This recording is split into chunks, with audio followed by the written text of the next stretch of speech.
on 1 second. Tree viper. Does that mean it can be found in trees? Yeah. So we're talking about an aerial snake, Yeah, right? Is that what you're saying? Yeah. This is my nightmare. I'm Indiana Jones afraid of snakes. Let me tell you something. You know why? Because they say this. Like, one is a diamond, it's like poisonous, and the triangle is non-poisonous. Okay. Yeah. These are the same shapes. Is it? Is Is that the difference between a water snake and a water moccasin? Brother, they're all dead as far as I'm concerned. I'm not sorting it out. That's up to him. It's not up to me. You know, that's up to he. But like, look, those are the same shapes. The only way you can tell the difference between these two shapes is if you have two. Well, this one's good. This one's bad. A triangle and a diamond are the same shape. I hate it. Dude, I don't. Snakes are good for the environment. I don't care. I don't care. I don't care. Looking to do dad duties in underwhelming merch? Well, guess what? You can change that thermostat or make sure it stays right where it needs to be now in an underwhelming podcast shirt. Who left this light on? Not me, but Bunker Branding's lights are on right now so you can get your merch today. Maybe dad needs a little emotion or go ask your mom. That's right, Zach. You keep playing with that stick. Head on over to Bunker Branding today and get your underwhelming podcast merch now. You shall not pass. Welcome to another special edition of the Underwhelming Podcast. I'm joined today by the man up north, the king of all things online. If it's online, he makes 75 cents of every dollar. The fat electrician. Look at him. Hi. Thinking about a business to buy and money to launder. Can't believe you dragged me out of Iowa. No, you can't. You're excited to be here. And we can post it now, but like we had a nice little greeting for you when you showed up here. Huh? You loved it. You loved it. We'll get into that because we got someone else here with us. We got the man, the myth legend, the one who puts the missiles in the air and he just doesn't care. Habitual Linecrosser. I love it. That's the best introduction I've ever gotten. I appreciate it, man. Yeah. It hangs and it swings. You know if it's ether. Do people know your last name? I think so. I don't know. I mean, I had videos with my last name on my name tape. So Got you. Speaking of that, what was it like being a part of the last of the military influencers? You saying like while I was in or? No. It's just, you're the only one I've ever liked, really. The rest of them are like, this uniform, I'll use it to carry me through life. That's fair. For me, there were some that I liked, some that I didn't quite vibe with. But name the ones you didn't like. Go ahead, alphabetical. Yeah, let's start podcast beef. Right.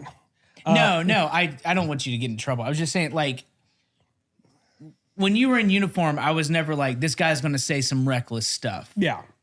Because you're like, the uniform's not a vehicle for that. It's just like... That's kind of the way that I looked at it. And, I encourage all people, military influencer or not, you're more than the job you perform. And like the job gave me a lot of knowledge and expertise about like missiles and intercept dynamics and capabilities and kinematics and all this other things. But I wanted people to know like I was a person as well. And I love to like teach. And I think that was what really helped me out is I really enjoy like sharing information with people, because when I came over to air defense, it was like people were hoarding information. And like, if they knew and you didn't, they somehow thought they were superior to you. It was stupid. Oh, I hated it. I loathed that shit when I came over to air defense. They were gatekeeping information? Yeah. They're like, well, I know it. You need to go read the .86. What? Why? Aren't you guys all on the same team? That's what I would think too. Bro, it happened all the time. Used to drive me insane. That kind of makes me upset.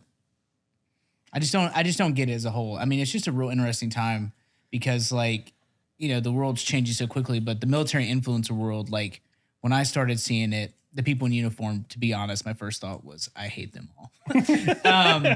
Because I like half the reason Marines are so minimal in that, at least initially, is because you can't wear a uniform anywhere except a base. And I got pulled over at least once or twice, like in my car, out of gas, off base, in uniform, being like, yeah, but that's because your guys' uniforms are cool. Yeah, I don't know You're why. Too much pussy in it. Yeah, I mean, but like I was putting Nobody gas. cares if Ethan's in digicams. Yeah. I was putting gas in my car and I was like, hey, devil dog. And it's just like, come on, man. Like I even was like sneaking around, like just trying, because there's no exception. Except the only exception is recruiting. But Which is weird because like I didn't know Marines were like that until I had worked with the Marines. Yeah. Like as soon as you're off duty, that comes off. And a lot of soldiers, like I was kind of that way. Like if I had to go do something, I would go home and get out of uniform immediately. Yeah. But like if I just got home, like boots were off, pants were like unbuttoned, and I'd Yeah. have my top off and just like sitting in my computer doing shit. That's perfect. Yeah. It's so when I was in, it depends on like when you were in and like AIT and stuff. But like when I was in AIT, I don't know what had happened beforehand, but when we were in medic school in San Antonio at Fort Sam Houston, none of the Army medics were allowed to leave post on leave, like on the weekends or anything, unless you were in your Class A's. Wow. You had to be in your dress uniform to leave base. So you would go to the mall in San Antonio. There'd be 100 privates walking around in their military dress uniforms. I'm like, this is fucking stupid. Somebody got in trouble. Somebody. That's what it always happens. It always boils down to some shit like that. And it's But that's the thing. It's like somebody got in trouble. What should we do? Put them in their best uniform possible. That way it makes us look really bad when people get in trouble. Like, dude. Well, it's because this is the thing, man. And I don't know what it is. And after talking to like some of the brass at the top, which was a super privilege for me, they get it. Like at the top, they get it. And they want to empower subordinate leaders. But somewhere in the middle, you have like light colonels and colonels that just want that fucking star. Yeah. And they're like, something happened. We have to take action. Instead of saying, this guy was an idiot and did dumb shit. And we're going to just make an example out of him. There's always a guy who ruins it for everyone. dude, I just want one general to walk around and be like, I just want him to go around when he does an inspection of somewhere and just start smoking the cadre if there isn't trash in the trash can. Yeah. Dude. You know what I mean? Like, how awesome would that general be? Like, fucking commander, come here. Fucking E6, come over. Why isn't there trash in any of the trash cans?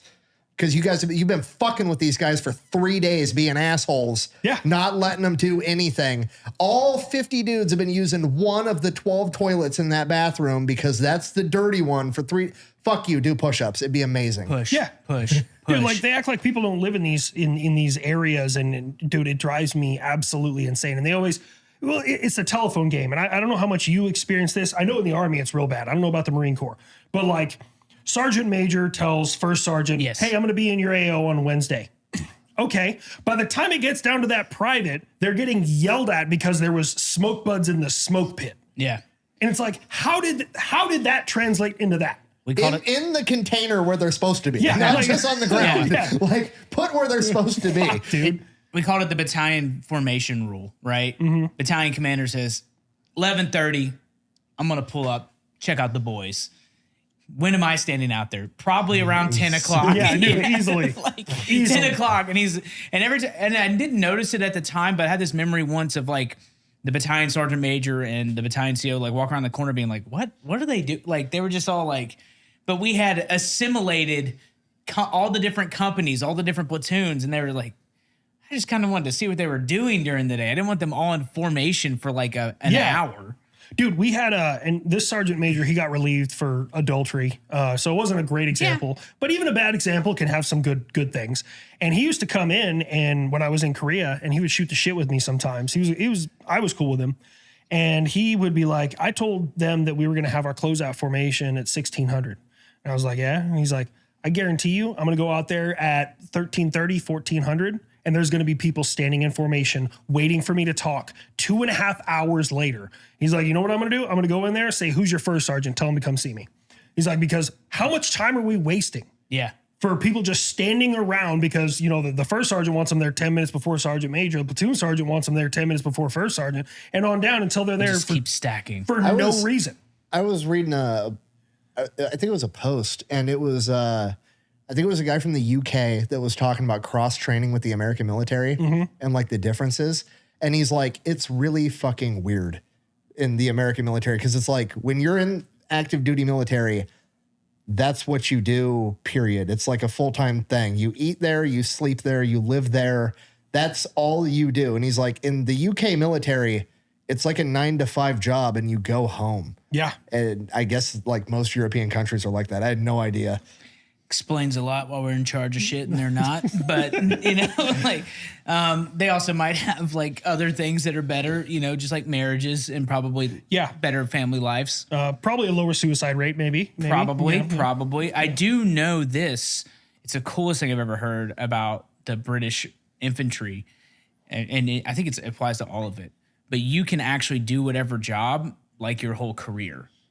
Really? So this guy, he lives here, who was an infantry dude I met, British guy, and he was like, yeah, dude, we have guys who are like point men for 20 years, just like probably the deadliest point man you can think. Like a guy's 20 years, they're obsessed with just like running point, getting things done. You got a team leader, same thing. Like it all applies. Like someone who's been doing that job forever, they like have issues with people. Like they don't tell him to retire. He said, he's like, it basically gets to a point where they're like, you know, you've been doing this for a long time. I think it's time to hang it up, dude.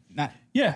Well, like that's the weird thing, and That's what sucks about the military. You move up and you don't get to do the job anymore. You don't. Like that's why I never wanted to be a first sergeant. I was like, nope, never want to do that because you take me away from the fight. You put me behind a desk. I'm going to be pissed the entire time. Cool. And it's crazy. Is like for our military, they're like they fucking gaslight you, man. They're like, you need to do a generating or fucking, I don't know if they call it that in the Marine Corps, or a generating assignment, or I mean, just kind of it's a special duty assignment, right? Where you go to be an instructor or something along those lines. Recruiter. Yeah. billets. Yeah. So instructor, it's so crazy. And I tried explaining that to like my brother. My brother does, he busts tires for a living. He's damn good at it, right? That's what he does. He puts tires on vehicles. Hell yeah. And he's damn good. And I was like, imagine if your boss came up to you one day and it's like, you're really good at busting tires. You know what we're going to do? We're going to send you to go harvest rubber trees in Bolivia to learn how to make tires better. That's a good analogy. It's like, dude, why? Like, it's so really fucking good stupid. If I'm so analogy. good at this, why do I need to go do something else? That's a really good analogy. Now that I think about it, because that's the thing. Like I remember they came to me, and I don't know how it works in the Army, but in the Marine Corps, when it comes to reenlisting, you either have to build a package and you hope it gets accepted, or they come to you with options and they ask you to reenlist. I don't know if it's the same way in the Army. The Army can be like you can put in a packet for it, and that's like the preferred way. Yeah. But if they need recruiters or drill sergeants or something, it's called DA selected, like Department of the Army selected. They're just like, hey, here's your orders. You're a drill sergeant now. Go to school. How often does that happen? Pretty regularly. It happens for like pretty much ever. Like once you hit E6, it's pretty much known that you're gonna E5 even, but like it's pretty much just a thing that like if you want to advance past E5, E6, like you're going to either be a recruiter or a drill instructor or work in some instruction capacity at like an AIT or something. That's why I was over at SLC teaching senior leader course. I mean, that's what so it's either OCS instructor or like some infantry combat instructor. Yeah.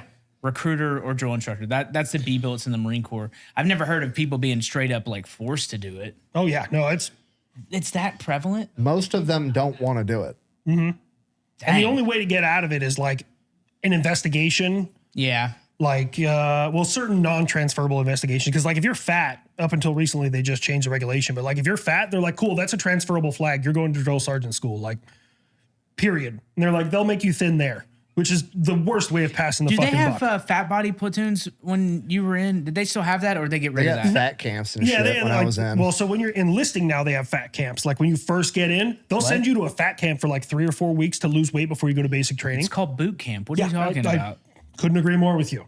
Okay. And then if you're in, they do have like, they call it the Army Body Composition Program because it's now like bad to call people fat. At one point in my career, I was literally writing fat on a sticky note and slapping it on people's chest and telling them to go get height and weighted. Yeah. Yeah. Like it was just, but 2007, we called them pork chop platoon. yeah, we didn't know. But they would just do like extra PT, and there's like such a whole, they have to be able to go see a dietitian. They have to go do like the bod pod. They got to get like their resting metabolic rate. Like there's so many requirements to kick out a fat person. Literally, I tell them, I was like, look, if you want to be fat and get out of the military, that's fine, but just fail 2 PT tests. The paperwork is easier for me. If you fail a PT test, 90 days, I give you another one. You fail a second one, bye. You're They'll gone. kick people out for being fat. Oh yeah, it's a lot, dude. It's like it takes a lot. We didn't kick out anybody for fucking anything. We used to have to do. I got taped like every time we did it. I never For made sure, this. you would get taped. Yeah. I got taped, and here's the thing: I was maxing the PT test every fucking time for years. Still had to get taped. Yeah. It's insane.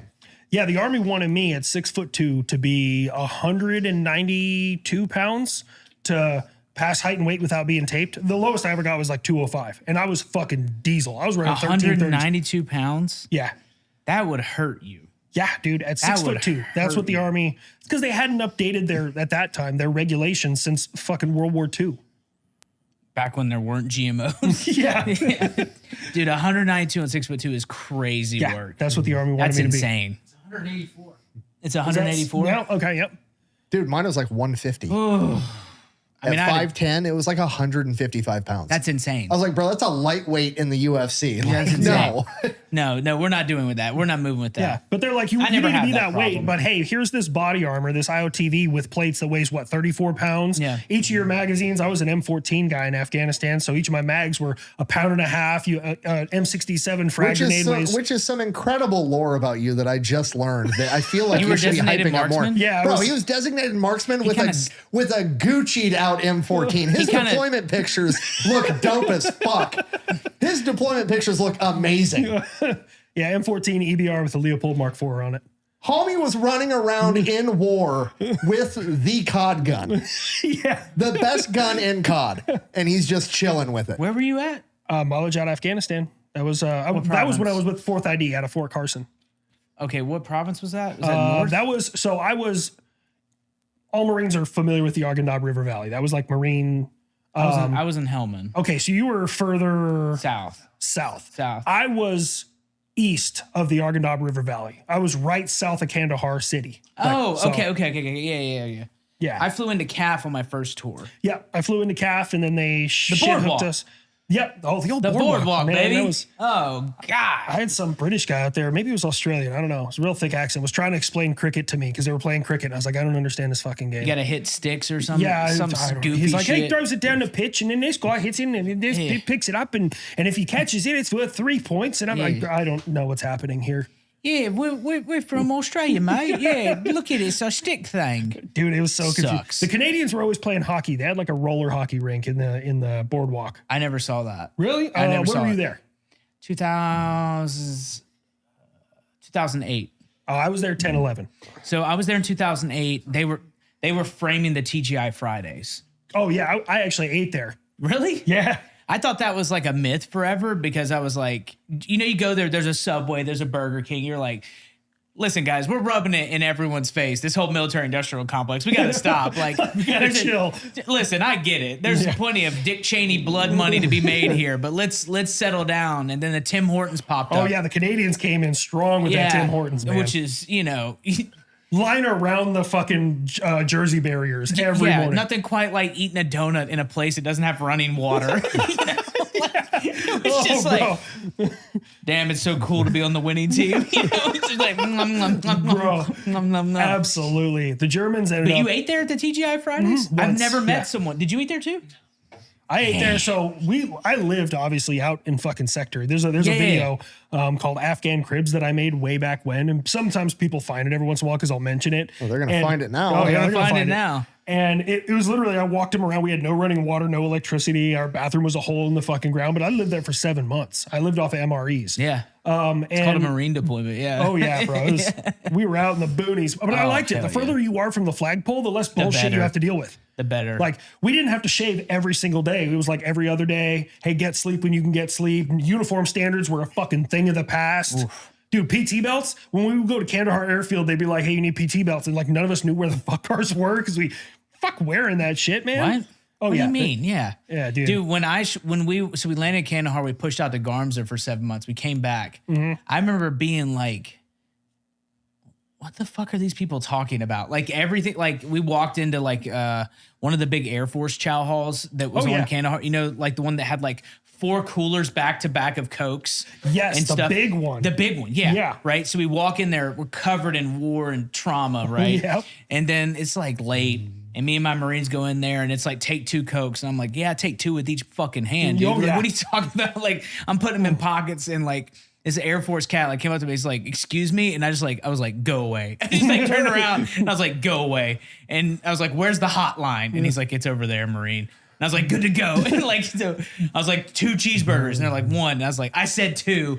Like, we're just eating like monsters. Oh, dude, yeah. We used to, anytime we go to a place that had more, like it was straight up Hunger Games. I'm stealing everything. We go like pockets full of fucking hot sauce and dude, everything you could get your hands If it on. wasn't nailed down, Oh, yeah. it was mine. If it was nailed down, I came back under the cover of night, and then it was mine. Oh, yeah. I took more stuff Blank, never mind. Yeah, I took everything. I took it like literally a chow hall didn't stand a chance. And if God help you if you left your weapon out, because I'm gonna leave with some spare parts. Oh, bro, dude. I'm gonna leave with some just in casers. My buddy Face, his name is James Haynes, but we called him Face, not like Face from the A-Team. On his Texas ID, he looked like Leatherface. Like the dude had to sneak up on a glass of water. That sucks for him. He's not a good looking dude, man. Dude, by the way, this is the ugliest guy ever. But I love Face, man. Face is a fucking love mean him. dude. I love They Face. called me first. But dude, Face, he found an unsecured fridge or freezer. Yeah. And he came and told us. Yeah. We stole all of their meat, all of their roast beef, all of their fucking steaks, dude. It's on site, dude. Everything. It came with us. It's on site. Like, Dude. I kind of loved it because, like, when you come back and you're like covered with like dirt and mud and sweat, there's like a 24-hour window where no one says anything. And then after that, like, you know, E7 starts showing up. But like that first day when you just like walk in a chow hall, you're like eating with your hands, you're just like, You're just there. You're like, these fucking pussies that was, you know, like you're looking at everybody, you're like, oh my God. dude, I remember, I vaguely remember it. I don't know if you've ever hit that level of like sleep deprivation where we called it auto private. You just exist. Yes. Like you're not hungry. You're not tired. Yes. You're just there. Yes. Your existence. Yes. And I remember. It's called marriage back on. Well, go ahead. Sorry. Yeah. So I remember we were standing in line. We just got into Kandahar Airfield. I hadn't had like a real hot meal in I don't know how many fucking months because it was just MREs and shit. Yeah. And I remember standing in line holding a tray and I was fucking dirty. I had like a 5 o'clock shadow. Hair was overgrown back when I could grow hair. Uniform was fucking gross. Yeah. Like, I'm just standing there. And I remember this lieutenant, I think he was a first lieutenant, coming over and he was like talking to me and he looked agitated. And I don't know why. I was like, he looks upset. This man is upset. There's food. I don't know why he's upset. Yeah. There's food. Dude, there's food. I don't know why, but I remember when your wife tries to start a fight with you while she's topless. What are we talking about here? There's boobs. Why are you upset? I don't understand. Everyone's happy. they're right there. You know, this is a good day. Look down. And I remember my platoon sergeant had come out of like nowhere and starts like straight up knife handing and yelling at this lieutenant. He was equally as gross and dirty as I was. And I was just like, okay, leadership's talking. I'm just gonna, lines moving. I just kind of kept going. I guess like later on, someone said that he had said something about our uniform standards and my platoon sergeant just fucking came uncorked on this brand new lieutenant. Yeah. We had an incident like that. My company gunnery sergeant had someone came up to us from a different company and he said he would, and I quote, sport fuck him in front of his family. Oh, God damn. And I have since tried to work the phrase sport fuck into like every conversation. And I was just like, good to go, gun. And I was like, yeah, that's pretty cool. Like it was at Camp Leatherneck, I think is where that one was. Oh, yeah. shit. You said Iraq, right? Afghanistan, Camp Leatherneck in Afghanistan. Was Leatherneck in Afghanistan? They built a Leatherneck in Afghanistan. Yeah, I've heard of it. I just couldn't remember. I'd never been there. I think it's like a small, kind of Dwyer. It wasn't as big as Fob Dwyer, but it was just like the Marine base out there. I think the only Marine compound that I ever saw there was CNS Camp Nathan Smith. I think that was a Marine area in Kandahar, but I can't remember. We never operated in Kandahar, oddly enough. I mean, my unit didn't. I know they were south of us. I don't know where. Like there was where we were, and then south of us was a giant minefield. Yeah. And the only reason I knew the Marines were down there is because we had to like drive on the white side of the rocks. For anyone who doesn't know, the Afghans, like if the rock is painted red and white, stay on the white side. The red side is where you die. Yeah. So you just follow the white side of the rocks all the way south to get around the other areas to get over to the Dan District Center where we go pick up some shit sometimes. What year were you there? 10, 11. 10, 11. So you saw them like paying the dudes to clean up the minefields? You saw them doing that stuff? I didn't see. The only time I ever saw, and I actually said this on Unsub, we had a guy in the minefield. There was 2 different guys in the minefield that I remember specifically. One of them, he was out there and he was a straight up American entrepreneur. I'm so proud of this guy because he would like dig as far as he could into the mountain to try and get gems or whatever the hell he was harvesting. And then when he couldn't dig anymore, he would go dig up a mine, put it in the hole, and then shoot at it with his AK until it exploded. And he'd keep digging. So like, I remember that. I mean, technically. I couldn't be mad at him. And then we had another guy that we saw on the long range thermal thing that we had, and he was out there like digging. And so we're like, all right, what are you doing, homeboy? You know, like cruise down there, like, hey, come on over, talk to us. What are you doing? And apparently what this guy was doing is he had some kind of beef with his neighbor over something. And he was like nonchalant. He's like, I'm digging up a mine to put in front of my neighbor's door. And so he steps on it when he come out. And I was like, you can't do that, man. Yeah. Like, I think I don't. You can't tell us that you're doing that. Shit, man. You should have said nothing. That would have been cool. Yeah. But now we have to like shoo you away. No, when we got there, the Marines stayed in a different area that ended up becoming like, I don't even know, because we had to drive across the airfield. And, Okay. I think they said it became like a waste site or whatever. Maybe. But it was like it was literally just tents and gravel. They shut it down and made it something else, and they moved everyone closer to the boardwalk area. Okay, yeah, because when I was there was no one on the west side of the airfield. Yeah, there was nothing. Everyone was on the east side. Yeah, because they're like, it's actually dangerous to separate our entire forces by an airfield. And the planes would take off all the time and, you know, crash. I think the crash happened. Were you there when that crash happened? I wasn't when there, but I everything was came told. unstrapped inside and it just dropped that C-17? I was told about it. I can't remember when it happened. So I was in country when they got Bin Laden. I know that was a significant thing.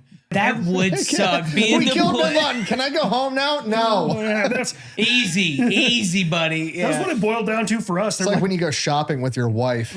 I need to pick up some towels. I picked out the towels. Can we go home from Target now? No. No. Funny thing need about these- that is we're never leaving. We're here now. Yeah. Great. We have to get these 7,000 other things. But yeah, I remember that happened. And that kind of changed what I would talk to the locals about. Because like when we first got there, you ever see that video of the Marines that are like, we're going to be here for a while. Do you know can where tell Bin them- Laden is? Yeah, like- Do you know why I'm here? Yeah. So I used to like when I was just shooting this shit with like random Afghans, I'd be like, we're looking at this guy, Bin Laden, 6'6", 50 pounds, long beard. Yeah. Yeah. Anyone seen him? Definitely not a CIA plant. Yeah, but definitely anyway. Then after a while, it was just like, no, I guess we're not looking for Bin Laden anymore. We'll just walk around aimlessly until someone tries to kill us, and we'll just kill them instead. I guess. I was in Florida with my family. It was the first vacation that. we had taken in years. And I think about it, and we all sat down and turned on the TV, and I just remember thinking, maybe my friends will stop deploying now. Yeah. I was wrong. Yeah, that was- I was really wrong. No. And we spent 10 years getting this one guy. Now let's rebuild. No. Yeah. Now let's really teach these guys how to vote. Yeah. Let's lean in. Let's give them all the things that they need. Dude, it was like nothing changed though. Like when we were in country, the amount of shit continued. Like it was just what it was. How many deployments did you do? So I did one to Afghanistan, one to UAE, and then I did a rotation in Korea. What'd you do in UAE? UAE, I did air defense. That was it was kind of cool. Like it was ultimately monotonous. Who'd Yeah. you do in Korea? Who did I do in Korea? Well, she loved me long time. Let me tell you that much. No, He can say it. He can say it. he can say it. He was deployed there. yeah. No, so in Korea, I just in-processed people. That's literally all I did is like they got to the pen and I ran them through all their like online training and shit. And then I sent them to their unit. You're fucking Ewan McGregor. You were the Ewan McGregor of Korea. Motherfucker's a sorting cap for Yeah. South Korea. Yeah. Slytherin. You know, Black Hawk Down, he's typing. Yes. Yeah, that was you because they're like, I have a skill no one else has. That's all I did there in Korea. So I mean, I did RSOP, which is reconnaissance, selection, and occupation of position. You're supposed to like recon the site and figure out where Patriot's supposed to lay in. But honestly, you just put all your undesirables there. We call it the rejected soldiers of Patriot, RSOP. Like it's just so that's what I was. I just like secured the battalion. That's when we did FTXs. I was outside with sandbags and shit. You put the undesirables. I love that the South Korean military presence is literally just like the pre-game lobby for one of the spawn points for World War III. It really and you're is. just chilling there the whole time. Like, when's the round start? Nobody knows. Dude, it was Nobody knows. We're gonna get wiped really quick. Like anyone who's there, Kim Jong Un has really garbage fucking missiles. Okay, but he has a lot of them. There's a lot of artillery. Yeah, though. so like you just grab a There goes our handful of rocks. there goes our Korean audience. Thanks, Yeah, bud. Sorry, bud. Sorry, I've been watching K-pop Demon Hunters all week. It was Oh so my good. god, great! Soundtrack is great. Movie, Soundtrack's I was incredible. not a fan. I of. liked it. Teach their own. My oldest was like, you should check it out. And I was like, okay. And then I was like, this is so dumb. And I was like, we're going up. Yeah, he's fucking Christ. It's great. So Korea, is Korea the Okinawa for the Army? Because Okinawa has nerfed more Marines' career Yes. than anything else. Yes. The old joke is, I mean, there's a couple of jokes about Korea. So Korea is technically right? a TDY, which is temporarily divorced for a year if you're going to Korea. So there's that. We also like the running joke is if you want it, the fastest way to be an E5 in Korea is show up as an E6. That's the running joke. Dude, I know a guy who showed up as an E7 and 3 weeks later was an E3. You know what? I don't know what happened. Yeah. That guy sounds fucking cool as hell. One of the things I did in Korea. 4 ranks? He got knocked down 4 ranks. I don't know how. I don't know what there was rumors. He was a obviously. staff NCO. Dude, I have no clue. But I remember like a couple of things in Korea that really like, all right, well, I guess it's been long enough. I can tell this second story. First Is this story guy is, ugly as hell too? Like your other friend? I love you, face. If you watch this, I love you, bud. So I don't know how many other people in the military have done this. This was a first for me. It was the only time I ever did it. We got a breathalyzer. Ooh. And we competed for the top score. Been there. Which is really, really fucked up to do.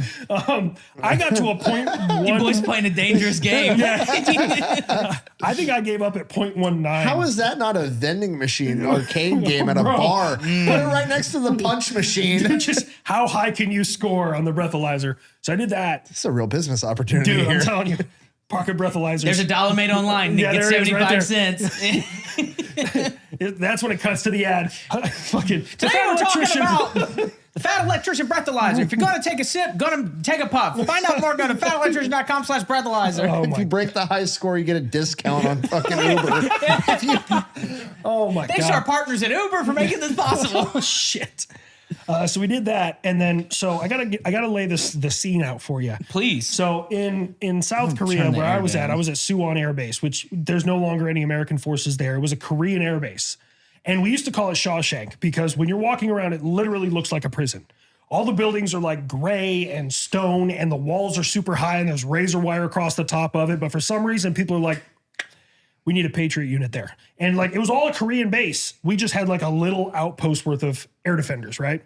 So we used to walk what was called the Suwon Mile. And from the barracks to the front gate, you can't get taxis and shit on base. So you have to walk it. And it's about a mile, give Were or you take. ever concerned with yours or some of your fellow soldiers' ability to identify friend from foe if shit did pop off in a situation like that? I mean, the Katusas were kind of cool, but they wore our uniforms. So I was like, that helps. Other than that, no, I was just like, look for the sicklier ones, I guess. Shoot the skinny ones. Shoot the skinny ones. Oh my, This one's a coin toss. Look for the sicklier ones. I already got a joke. If North Korea pops off, I'm going to start making jokes about the Starvation Army, okay? Like, I already got jokes in the chamber on Not that according to Dennis Rodman, ambassador to North one. Oh, Korea. God, man, that fucking guy. But so the Suwon Mile was lined with these old Korean and American decommissioned jets that were just display jets. Like they were completely they couldn't run anymore. So my last weekend there, I got into a soju chugging competition with a friend of mine. No one wins that, in case you've never done that. Nobody wins that. What is soju? Soju it's a rice wine, and it pairs with literally everything. You can have a bottle of this much soju and this much juice. It's going to taste like juice. But it sneaks up on you, and anything you add to it, like you can mix it with beer. They call it koju. You can mix it with beer, and it tastes just like beer. But think about beer times 100 because it amplifies any other alcohol you drink. What do we call that? When you do it with whiskey, it's a Boilermaker. Is that like a rice cooker? What are we calling this? Shit. Oh, God. Well, now Nick just created a new drink. Oh, fuck. 2 rice cookers. Let me get 2 rice cookers on the rocks. So me and my buddy, we started drinking soju. And I think by that night I had downed 6 pitchers, which is 6 bottles. And they were small bottles. They're probably 12 to 14 ounces. But those bottles are strong. So the thing about soju is you can drink it while sitting down, but when you stand up, the lights will go out. Really? Yes. So by like pitcher 4, I was like, I don't want any more, man. And they're like, quit being a bitch. And like, obviously, you know the way the military is. Yeah, real good friend stuff. Yeah, of course. And so I was like, I think I'm done, guys. And I stood up and lights went out. I don't remember anything. I woke up fully clothed in my shower running. I was like, I made it back on base. That's a good thing, right? Yeah. Now, I'm telling this secondhand because I don't remember who this person was that did this, okay? But I go out in the morning. I was like, I'm going to go get some breakfast. And I start walking the Suwon Mile with one of my friends. And these Koreans were out there rather disgruntled on a weekend. And they were gluing back closed the tops of these jets that had been opened by somebody. And according to my friend, I, blackout, thought I was a fighter pilot. And I was trying to get in the cockpit. I was climbing onto these jets, ripping them open, hopping in because they were just glued closed. And I was like, pew, pew, pew. And I thought I was a fucking fighter pilot. Bigger, here we go. Big dog 4-6 and Red 7, Fox 2. Fucking, oh God. Yeah. So that was what Korea was. It was really just a drunken stupor the entire time I was there. I would just like in-process people and get fucked up. Like that's all Korea was. How long do you serve there? They just changed it actually. So for me, it was a year. If you went there married and you brought your spouse and you were like command sponsored, you did 2 years. Now I think they just changed it to 2 years by yourself and 3 if you're married. I'm not sure. I think that's what they changed it to. 2 years? Yeah. I don't. 12, 13. When were you there? You were still there. I was there as well when they had the curfew. Yeah, they rescinded that curfew. But Marines, look, Zach, I'm going to call out your Marines. You jarheads. I know fine. you love them. That's fine. We knew when we were. Hey, watch your fucking. No. Marines are hooligans. No, I know. Marines are absolute fucking hooligans who don't know how to behave in a modern society. Heroes. Yes, I understand. Yes. Heroes. Go ahead. We knew every time like a naval group would like land on South Korea, like we're getting locked down this weekend. We know that for a fact. That is a fact. Because Marines are out there fighting. Yes. Fucking. Yes. Like literally just like punching out cab drivers. Yes. Like just doing the most hooligan shit. Shit that didn't even matter. Like stealing things from bars that they could have easily bought just because they're Marines. That's just what they do, man. Yeah. And every Taking time, a bowl full of peanuts just to do it. Yeah. every time it's like, well, we're locked down for the next week. We can't leave the fucking base because the Marines did the Marine thing again. That's the most normal Marine thing to happen. I know guys who they did, I think it's like a Westpac run. So they go out to Oki for like 7 months. They do a full deployment there.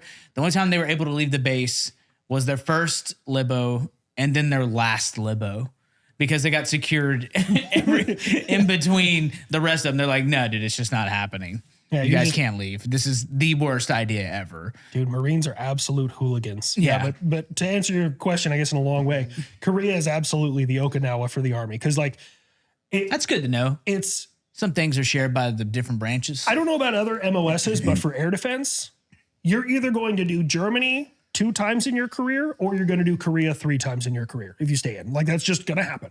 I've heard Germany's a pretty nice setup. Well, so Germany, I've heard good things about as well. But the reason I didn't go for Germany and I went for Korea instead is Korea you don't deploy from. Germany you do.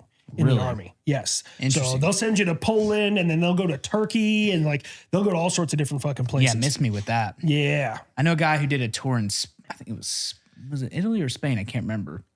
I never National Guard guy. Loved it though. His kids are. I'd go to Germany just to talk shit. Is this where you guys lost to us right here? Just go on a guided tour.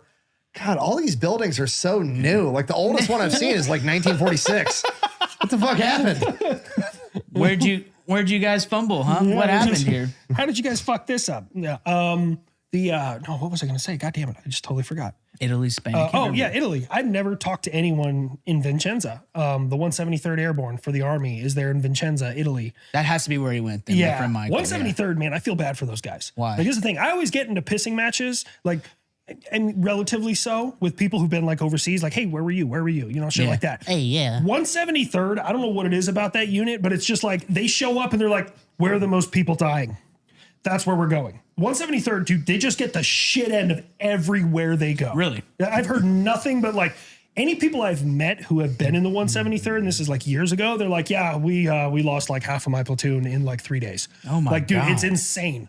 Restrepo was like, I just remember watching it, my hands started to sweat, and I was like, we were in bed. The realest moment in that entire documentary is when they get in like an impromptu firefight and the dude just throws on his body armor and his helmet, wearing PT shorts and like they were like Sanuk, like the predecessor to not the the prequel to the Hey Dudes. Yeah. He was wearing those, and he I used to like have some Sanooks. mid firefight, a hot piece of brass gets in his fuck. He's like trying to kick this hot brass out of his shoe while he's in a firefight. Those Those boys guys. were hooking and jabbing. I'm telling you that the RC East, like RC South, don't get me wrong.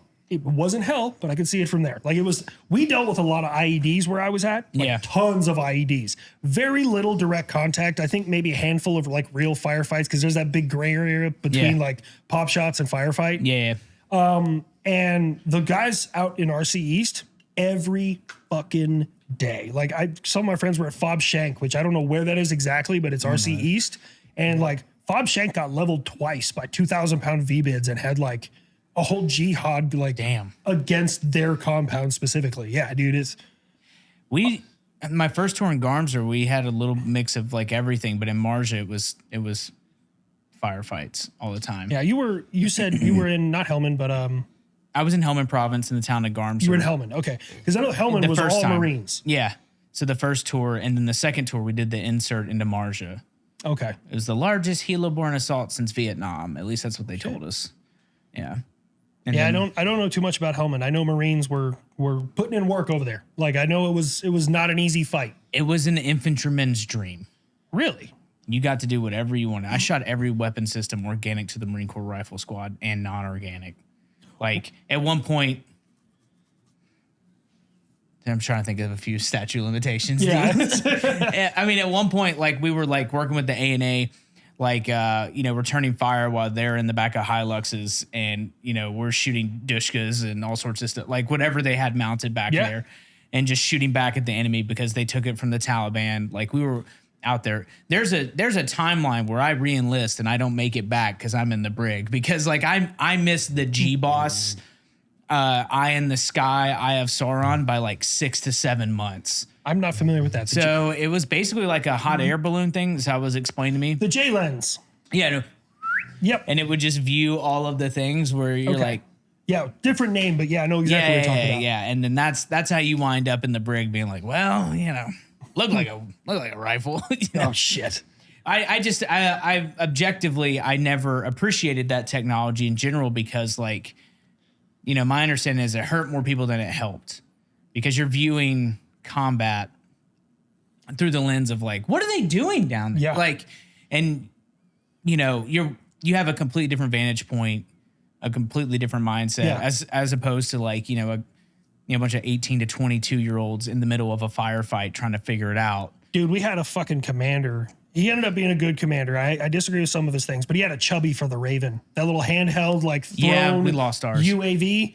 Dude, number one, we'd have to go find that thing all the time and crash in some random dude's fucking yard or something like that. But like we would be setting in and, obviously we have NVGs on, we got IRs, like we're seeing what's going on. And like the Taliban are smart. They know we own the night. Like they're not going to fuck with us at night. Yeah. And so like we'd be watching something, call it up. Hey, I got a couple of personnel. They're digging on a road. We're just, observing, whatever. We haven't seen any weapons, haven't seen any IEDs. We're just observing. And then not 30 seconds later, you just hear, and we're like, God, if they didn't know we're here, they do now. Yeah. Fuck, man. Some sir's like, yeah, I am the darkness, like it's Dude, we were at SHOT Show and this one, it was a small booth and the dude was a fan of mine and wanted me to like come by and say hi to him because like his boss was a big fan. So like, yeah, I'll come by your booth and say hi. It was one of the coolest fucking things I've seen at SHOT Show. Really? Like the 3 times I've went. It was a buttstock for an AR-15, M4, whatever the fuck. And so you could just slide those off and slide a different one on. Yeah. It was literally a buttstock. That's all it was. Looked like a normal ass fucking buttstock. Wasn't big, wasn't clunky, weighed a little bit more than a normal buttstock. Yeah. And it would slide onto any M4. And inside of it, there was GPS and a little computer. And you could pull it up and you could have a whole squad of guys that put these buttstocks on their rifle and you could see the commander, whoever has the tablet, whatever the fuck, can see every gun and see where the gun is pointed. And you could program the buttstock to know that it was on a 240, a SAW, an M16, the guy with the grenade launcher, anything. And the commander can see the effective fields of fire from each fucking gun on his map. That's fucking And they were awesome. trying to get a government contract. I was like, this is fucking dope. How did you not buy that company? I'm working on it. Of course he is. Of course he is. Of course. Dude, we had talking about like things like that, like knowing where your people are at. Yeah. We had no Illume. And I don't know if anyone doesn't know this, Afghanistan is fucking dark when there's no sun or there's no moon or anything else out there. It's a fucking dark country. Yeah, there's no noise or light pollution. Yeah, there's it's nothing. kind of perfect. Yeah. And I loved it. The Like only Texas. call for fire we ever got approved because we asked for IR Illume. It's the only one we've ever gotten approved. Really? The mortarmen fucked it up. Yeah, no, we always had to have close air support. We could never use artillery or mortars. Brother, we were dropping rounds all over that place. I know. You guys had a lot less rules. Yeah. Hey, I terraformed that country to my will. I was like General Zod. I have no people. If I popped one round, every member of my squad had to write a sworn statement. One round. God, dude. I mean, I came right up to the line of you're going to jail forever, Zach. like literally right there. Dude, so we had to make sure we knew what we were doing. We were standing in this tall grass. I mean, it was probably about waist high. Yeah. And we all have our NVGs on, and they call up for, hey, can we get IR Loom? We need IR Loom. That's all we need, right? Not a big ask No, either. not a big ask, and they approved Out of like it. what, 81s or what? I think they had either 81s or 120s there. I know. Okay, so Army probably had 120s. So Yeah. not a big deal. And so small ask. We asked for IR Loom. They approved it because we were far enough away from civilization. We're out in open fields. Cool. Because they didn't want it to burn somebody's fucking mud hut. I don't know. And so we're sitting there, and all of a sudden, like, boom, things light up in my MVGs. I'm like, cool. Everything's lit up. And then I notice out of the corners of my eyes, everything is regular lit up too. And just every member of my squad just slowly into the grass we went, just all the way down. Like, God, Just the fucking damn Homer it. Simpson meme going into the bush. Just pulling back. Fuck. And that IR is sure as. Damn it. What year is this when this is happening? That one was 2011 specifically. Seriously? Yeah, it was That's the way they were 2011. acting then? Yeah, there's again, Army and Marines are different rules, and I've realized this because I worked with the Marines during Yeah. Operation Afghan Welcome, Yeah. and the shit Marines were swiping their like government travel cards to get, I would go to jail for. Hey man, So- let's we're not trying to catch a case for some Yeah. some young heroes out there. Let's semper fidelis, my brothers. Yeah, it's like, hey, if it works for the Marines, it works. It does. I'm sorry. Yeah. No, it's just it's just such a weird thing because like from my perspective, when we would see all the stuff that like soldiers had, like it's literally like that scene in the Pacific where they're all on the beach and the Marines go and steal all the stuff from the Army. I'm not saying that happened. That for sure happened. Hey, if they wanted a deal, I know that businessman. happened because the Army stole all the shit from the Army. Yeah. Ask me no questions. I'll Yeah. tell you no lies. But like, just to hear that y'all are having trouble with like loom missions is Oh, yeah. crazy to Dude, me. it was insane. Like they didn't want us to really fire much, which is crazy because we had a really good mortar section. Like we had a Yeah. really, really good mortar section. They were very competent. Like they didn't miss. They weren't short. Like their, I guess, CEP was pretty good overall. CEP? Circular area error probability. There you go. Which is like how far off that round can be from dead okay. center. I think I said that right. Circular error probability. I think that's the right. That's a acronym. measurement I've never even heard. I mean, we were doing the insert. We had bros that were going handheld with 60s. Jesus Christ. Like, they were not Just put it on your knee. Fuck it. literally. They were not messing. Like two dudes would like sandwich between like this, and then just like, just squeeze it handheld. It was honestly some of the coolest shit I've ever seen. Dude, that's kind of the Wild West. Like I got my little taste of war. You know, I got Yeah, you that. You did. guys were. Designated marksman. I mean, it was. I don't think it was kind of special. I don't really You feel gotta like it sim- was. Yeah, it was. You got to simplify some of those pictures. Okay. Yeah. I will. See, this is the thing though. Like a designated marksman, I'm not trained to that level. I'm not trained to like sniper qualification. I mean, I reached out to 1,000 yards, which is, I mean, like it's a good shot. That's a damn good shot. But That's scary. I'm uncomfortable. held the position. I'm not Bravo 4. oh, okay. Yeah, we had, dude, our sniper section, the soldiers, like there was a E4 and an E5, like Whiskey 3. they were cool. Their NCOIC was fucking batshit. Mm-hmm. Sergeant Nichols was batshit. Great guy, hard worker, hard charger, and he's the guy you wanted with you in a fight. But he, like, there's something not right, man. I think he did like some bad tours in Iraq. And was Yeah. just like he genuinely. You ever meet those people that like they genuinely enjoy war and like killing? The National Guard has a shocking amount of those people. Dude. I do. The National Guard is crazy. The more you tell me, the more I think how insane it is. In the National Guard, like everybody, oh, weekend warrior, I'm like, whatever, that's fine. Like that is a lot of the cases. There is some fucking crazy war fighters that were just National Guard. Because when you're in the National Guard, you can literally go to your armory, like to your chain of command, and they can sit there with you and pull up every upcoming deployment in the state that you reside in. So if there's a unit deploying, you can be like, I want to go on that deployment. So I've met dudes that have deployed like 9 fucking times because they spent all of their 20s to like their mid 30s. They would go off to deployment, make a bunch of money, come back, buy a Harley, party for 6 months, volunteer to go on deployment again, and just keep going back to back to back to back to back. It's fucking crazy. It sounds awesome. My platoon sergeant, he wasn't like super crazy, but I think he deployed like 5 fucking times. And he was infantry. He was a combat medic. I think he was fucking artillery at one point. Like he'd done everything. Yeah. And he was super cool. He is my favorite like person I've ever had in my chain of command. And he had these fucking Crocs back before Crocs had like colors and design. They were just navy blue Crocs and they were beat to fuck. I've never seen a pair of Crocs just worn down.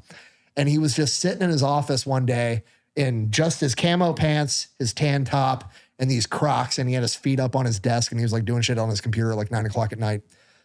And we walk into his office and the new private like says something about these fucking Crocs, just talking shit. Doesn't even look up from his computer. He's like, these Crocs have been on more deployments than you ever will. And just kept typing. I was like, God damn. Oh.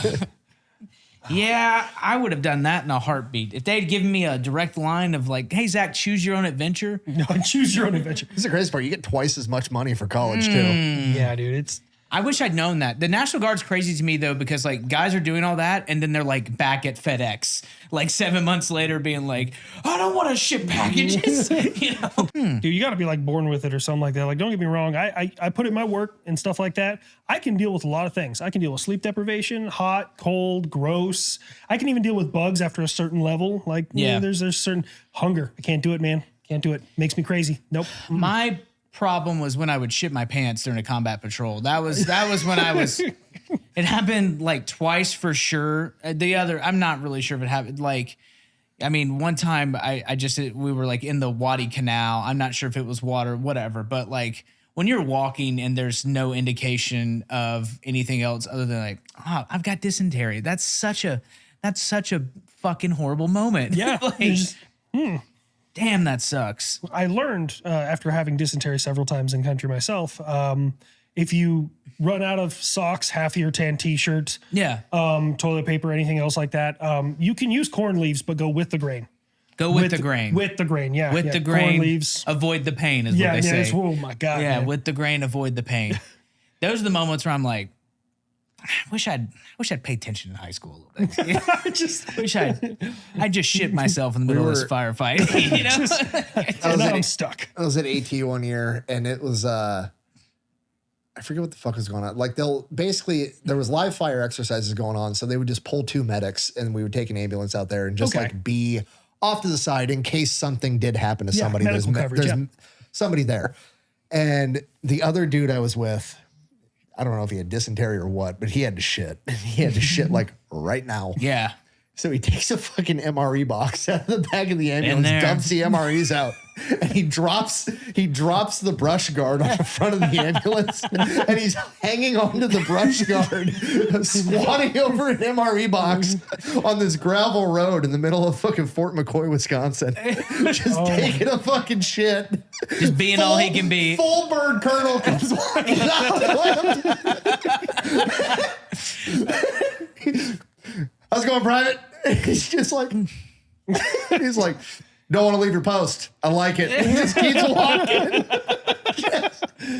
Dude, did you guys have wag bags? You know what I'm talking about? The bags the shit shit in? bags? Yeah. I didn't have any wag bags. You never shit in a wag bag? I do have an MRE story, though. I do. You've never shit in a wag bag? Brother, you haven't lived. Not in a wag bag, so. We had a guy who, I don't want to name him. But we were talking about shitting in the whack bag, and we were excited because they got us a toilet, right? And like we had the toilet, but it broke. And so then we got together, we sandbag built a wag bag toilet. It was like a throne. You felt regal when you sat upon it. But this one guy, let's say his name's Smith. That's not his real name. I'm not going to say his name. He hated it. And finally, like, Smith, why do you hate it? And he goes, I can never get the bag to fit. I'm like, what are you talking about, dude? It's a fucking trash bag you put over there. He goes, not mine. I don't know what you're talking about. And I'm like, wait, what do you mean? He goes, yeah, all I do is I take the little bag, I shit in it, and I have to hold it there. And every time I do it, it's dangerous and I've missed before. And I go, are you shitting in the little bag of the wag bag? And he's like, what do you mean the little bag? It's like, that's the bag you put it in, not the big one. He's like, we had to like show him what to do.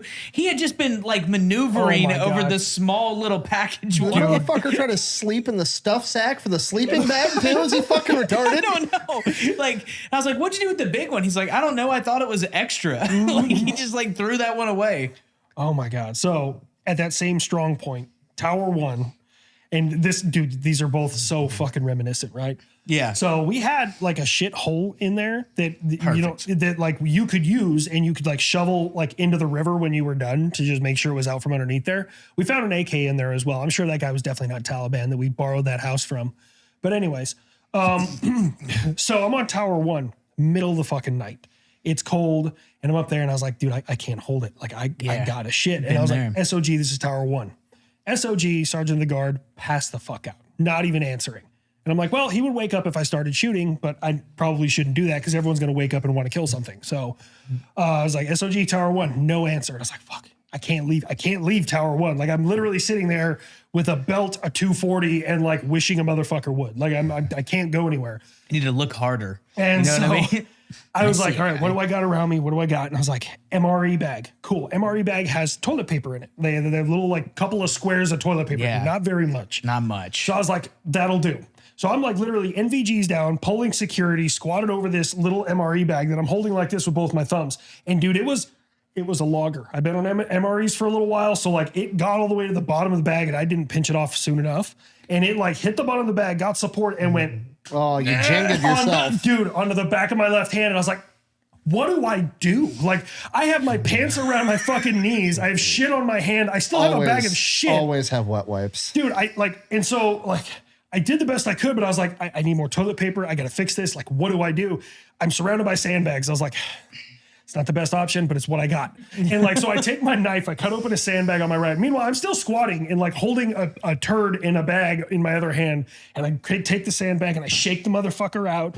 And like, I wipe with the sandbag. Waterproof sandbag made out of tarp? No, this one was actually burlap. Oh, okay. This was actually burlap. Damn, can't hide money, huh? Dude. You can't hide army money. So I wiped my ass, I wiped my hand. I was like, this is the best I can do. And like, I took the MRE bag, I put it inside the sandbag. Like I flipped the sandbag inside out. I put it in there and I was like, you know what? We're just going to like wolf's tail, like sand sock this shit. And I just swing it off into the night it goes. Sand sock this shit dude, is a hilarious expression.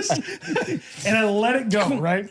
Didn't think anything of it. Go to sleep, whatever. Next day, platoon sergeant's doing his rounds. I'm trying to make sure that we're maintaining hygiene, like just making sure like, hey, clean up after yourself, pick up trash, like, whatever. And he's like, why is there a sandbag hanging from the tree over Tower 1?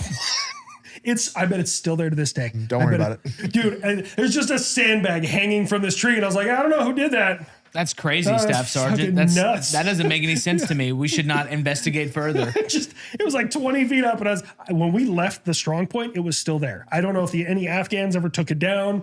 They're gonna find my turd in a bag somewhere in Malajah. They did not take it down. They did not take. It's probably someone's Christmas tree now. The Americans left it all set up for us. It's decorative. Dude, I saw them dig up 2 burn pits from 2 positions. Like one of them was actively on fire. They were in there like they had just found oil in Texas in 1912. And I was like, there's nothing but cancer in there. They're like, doesn't matter. What might be something good. There might find something, dude. Yeah. I ended up giving us definitive proof that we all members of my platoon should be on the burn pit registry. Cause like in that video, I walk over and I'm like, this is where we burn trash, the burn pit. Yeah. And I didn't realize, like, my platoon sergeant years later was like, you gave everybody proof to be on the burn pit registry right there. If anyone ever questions, it'd be like, this is where I was. I think it was 50 meters was what we measured it out. 50 meters of burn? No, from from where you were? from the birthing area. I believe that was like what the guidebook said or whatever, the infantry manual. Tower 1, you were like gasping for air in the smoke as they were burning shit if the wind was in the wrong direction. Yeah. It burned the whole time. I'm by no means a scientist, but even at the ripe old age of 20, I was like, probably not good to stand next to the place that's on fire with plastic water bottles, bullets, batteries. Yep. This might have some effects down the line. This might be an issue. This might not be a great, or when you burn, I don't know if you guys got fire retardant uniforms. We did. In the Army. There's no way to know. You shouldn't talk about people that. Uniforms. Yeah. Sorry. Not like those ones that are making the cheese, sandwiches at night, bro. Just I'm making them at night. I'm making them at night. Yeah, we call them frog tops. I actually have some here. Oh God. Flame resistant organizational gear. When we would burn those, I don't know if you ever burned them, Nick. They like billow out this thick yellow smoke. Yeah. And it smells like the worst thing known. Like it smells like you're smelling hell itself. Yeah. I'm pretty sure that's going to give me cancer someday. They're supposed to be. They said they were like a certain level. It's the Army bug spray for me. That's what's going to get me. Yep. Dude, those melted my glasses. Bro, I don't know what the fuck was in that Army bug spray when That they gave it to me. 99 DEET shit that they used to use? Oh, bro. I remember I sprayed it all over my uniform because I was in, not Wisconsin, somewhere in Camp Ripley, Minnesota. The fucking mosquitoes there are the size of fucking hummingbirds and they're everywhere. Like the state has... Their license plate says 10,000 lakes, and every fucking one of them's just shooting mosquitoes out into the fucking atmosphere. They're everywhere. It fucking sucked dick. And I sprayed that shit all over my uniform, and I remember watching a mosquito land on my breast pocket and fall down dead. And I was like, this can't be good for me. But I'm not getting bit by bugs, so fuck it. Dude, the difference between overseas mosquitoes and American mosquitoes don't give a fuck. You cover yourself in deep woods, they're like, that's cool. Yeah. You go overseas and you just spray it into the air and walk through the cloud of it. You're not going to get a mosquito within 10 miles of you. Yeah, because ours over here are GMO bugs. Dude, they've adapted, These ones over here are fucking ready for that shit. They're mutants, man. They're like Liver King bugs. Do we need to transplant our mosquitoes as a warfare tactic? Fucking It might need work. to, bro. I had some bug juice, and it's funny because it's the exact pair of glasses. So I had these ballistic rated Wiley X glasses, and it was all I could get, and I was grateful. But prior to, I had really bad vision, and I got PRK surgery, I think is what it's called. Okay. In between the two deployments, but I couldn't see past here. I had astigmatism in one eye, really bad. The other one's like whatever. So I had to always wear these. And I had my like tinted ones, and I put them in my pocket because I was sitting on post, and it was in the same pocket with the bug juice. I don't know what it was. It was an OD green bottle. I pulled out my pockets after my shift, and I was getting ready. It was night, and then the sun was getting ready to come up, so I was getting ready to use my tinted ones. And when I did, I pulled it out, and the plastic had melted. Oh, good God. Around it. The only thing that was still intact was the lens, and I was like, I've been rubbing this shit on my skin for the better part of 7 months. I'm dead. This is super cancer. Yeah. This is a whole other I thought level. I was going to have superpowers and it was going to be like kind of cool, but no, it was just like, I literally, like they fell apart and I was like, oh my God. And like the squad leader, his name's Pat, was next to me. He goes, did the bug juice do that? And I go, yeah. And he's like, throw that shit away. So we went to the lieutenant and stuff and we threw it all away. But like we had just been shellacking it on our skin because we didn't have like fabric stuff for it. We just like rubbing it on everywhere. Like literally every morning I would wake up, like rub it on my skin or whatever and just go. Dude, some of the bugs in that country though, like they just had some weird shit over there, man. I have a story I'm going to tell on the after show about some weird stuff, but because I don't want the story on the mainstream. Yeah. That's what I'm talking about. No. But yeah. I had a deal with the guy across the tent for me. So snakes don't bother me. Never have. Really? Yep. Snakes don't bug me at all. You're crazy. Yeah. Like spiders, fuck that. But snakes, so I didn't know this until after the fact, but apparently every single snake in Afghanistan is venomous and can kill you. Yes. Like they don't have any non-venomous This ones. is my point. Yeah. So like I remember sitting in the tower, we built like a lazy boy out of sandbags and 240 in front of me. And I watched a green, I found out later it was a tree viper come right out of the wall, go across my boots and just continue on its way. I was like, huh. Hang on 1 second. Tree viper. Does that mean it can be found in trees? Yeah. So we're talking about an aerial snake, Yeah. right? Is that what you're saying? Yeah. This is my nightmare. I'm Indiana Jones afraid of snakes. Let me tell you something. You know why? Because they say this. Like, one is a diamond, it's like poisonous, and the triangle is non-poisonous. Okay. Yeah. These are the same shapes. Is it? You only... Is that the difference between a water snake and a water moccasin? Brother, they're all dead, and as far as I'm concerned. I'm not sorting it out. That's up to him. It's not up to me. You know, that's up to he. But like, look, those are the same shapes. The only way you can tell the difference between these two shapes is if you have two. Well, this one's good. This one's bad. A triangle and a diamond are the same shape. I hate it. Dude, I Well, don't. snakes are good for the environment. I don't care. I don't care. I don't care. It's if Lucifer Mornings he took the shape of God's most evil creature, a snake. That's bad for him. It's bad for me, dude. I'm sorry. I don't care. Yeah, I ran into all sorts of snakes over there, and they didn't freak me out. You know they have cobras there? I didn't know this. Yes. I don't know what kind of cobra they are, but I know they have like the hood that flips out. Apparently, so my buddy Face, again. Good old face. Good old face. The ugliest guy. Dude, I love Face, man. I love him. Face, Poor there guy. was a big old black snake going across the road. I swear this thing was like 8 feet fucking long, right? And Face like threw a rock at it. And it coiled up, lifted up, opened its hood. And he's like, dude, that's a cobra. And Face was a gangster because he was a saw gunner, but he would wolf hook his saw to his body armor. Like he Yeah. would just let it free hang. Dude was like a monster. And his gangster grip, instead of being on the bottom, was on the side. He would straight up like Tommy gun his fucking saw, Hell dude. yeah. Face was awesome. So Face raises his saw because he's gonna plug this fucking snake. And one of the ANCOP was like, no, like trying to convince him not to, and threw a couple of rocks, and the snake like took off. Apparently it's like this guy pulled out a flute. and he just apparently it's like bad luck. And I asked Face, I was like, were you gonna like skin it and eat it? And he's like, probably. His Face is from fucking Texas, dude. Face is, that's just the way he is. And he's like, yeah, I was gonna skin it eventually, and then I was gonna like tan the skin and wear it around my Kevlar so I'd have a cobra skin around my helmet at all times. Dude, Face is fucking wild, bro. Yeah, I would have dropped a whole clip in that snake, dude. I'm not even playing with you. Like I would have been in trouble. I would have got NJP'd, removed, busted down in rank. I'm not playing it like that thing. It showed you its hood. It showed you death. And then you let an ANCOP of all people talk you out of it. Those monsters, Dude, those fucking double-sided bastards. Yeah, they're like, we're friends, maybe Until you leave. till you leave, and then we're going to ruin this place.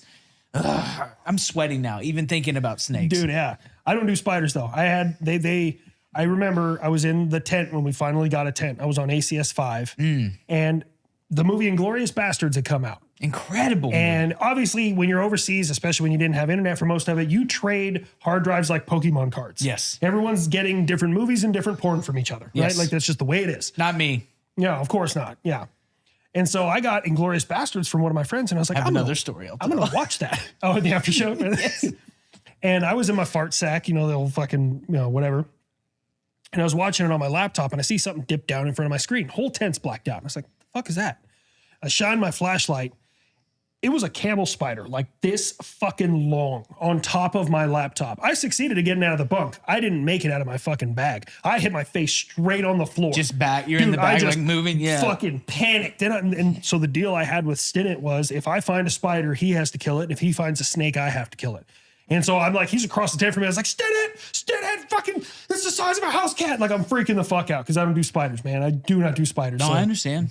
And Stinnett went over, found it, killed it. And I was like, good job. Deal achieved. Yeah, no, I couldn't watch Inglourious Bastards for like a couple of years after that, man. I can't.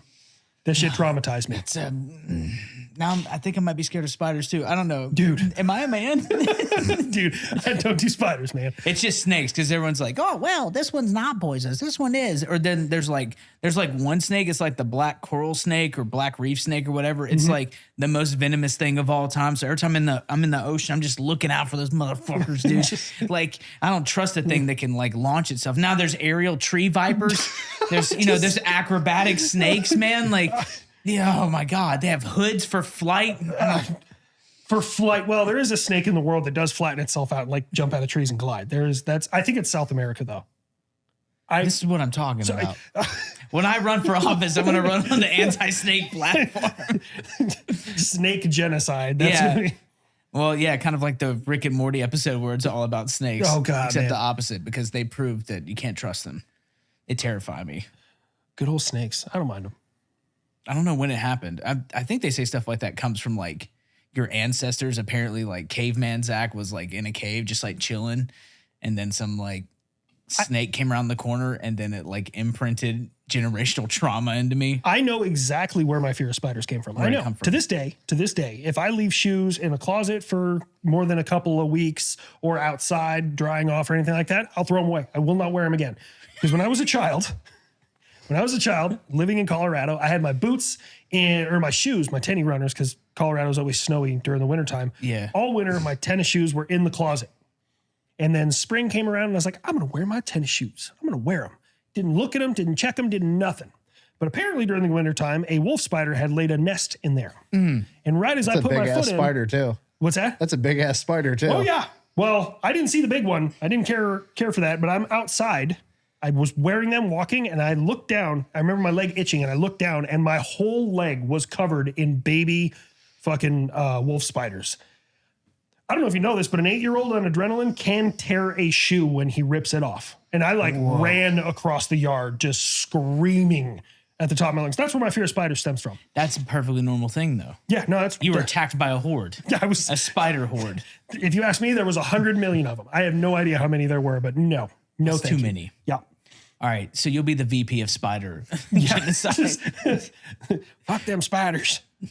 I would like you to meet my vice president, Mr. Linecrosser. Together we will get rid of the slithering slime of the universe. I mean, maybe that would work. I don't know. I don't know. In this day and age, I don't know what works in politics anymore. It's just like you have to say more off the wall shit than somebody else. Yeah, that's true. That's true. Go ahead. Yeah, never mind. I'm not going to make that joke. I was going to say, but not so off the wall that we may have to cut this. God forbid you say if you got a dick, you're a dude. Yeah, that's it. It's an extremist view nowadays, Nick. Yeah. Well, if you'd like to find out the stuff we cut from the episode, you can find it on pepperbox.tv, which is supporting the island of Tuvalu. We just found out. .tv, it's like their number one export is .tv, correct? Yeah, they own the .tv domain name, and it accounts for like 10% of their GDP or some ridiculous shit. Wow. Yeah. Yeah, so support Tuvalu, support the Underwhelming podcast, support the Underwhelming after show, and of course, Habitually Fat's on there as well, an exclusive, not to mention all of the Habitual Linecrosser content. Of course. HLC State of Mind is on there. So many things. The boys are on Pepperbox, and that's where you should be too. Feel free to join us over there. That's it for us here on the Underwhelming podcast. I'm joined by the King of the North, the man who doesn't make $1 unless you make him holler. You're like a medieval squire. You know that? I am like the guy from A Knight's Tale. The protector of Italian virginity. The fat electrician. And of course, we're joined by our guest, the one, the only Ethan, Habitual Linecrosser. Thank you so much for having me here. We're in Tennessee, right? We're in Tennessee. The birthplace of Florida Georgia line, right? Is that really it? No, dude. I just felt like throwing you a curveball. You don't have to cut that. That's too embarrassing. I actually do know a story about that, which you can find out more at pepperbox.tv. That's how it's done. Okay, bye.